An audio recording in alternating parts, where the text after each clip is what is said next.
Welcome back. I hope you're doing awesome. As a part of this video, we'll introduce you to data warehouse architecture.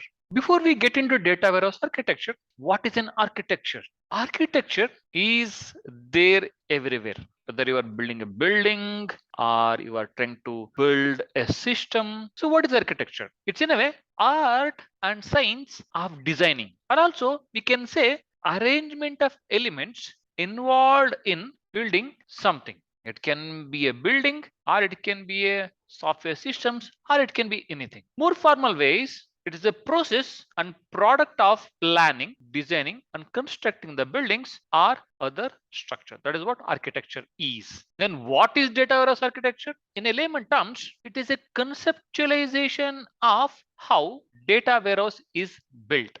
So when you are building the data warehouse, you got to define the architecture. As a part of the architecture, how the communication is happening between the different components of the data warehouse and how we are presenting that to the customers of an enterprise. When we say communication, we're talking about a passing of data from one component to another component, because here the communication is movement of the data from one system to another system. So which are the systems involved and how the systems are communicating to each other in terms of data processing, and how are we presenting that to a end client?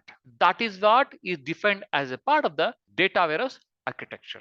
At a high level, in data warehouse architecture, we do find databases, we do find ETL tools, we do find metadata, we do find query tools, and we find data marts as well. We can look at the architecture in two different ways. More or less, they boil down to the same thing, but the way we are looking at is different. One way is based on the layers. The second way is based on number of layers. We look at them as a part of the next videos. Thank you.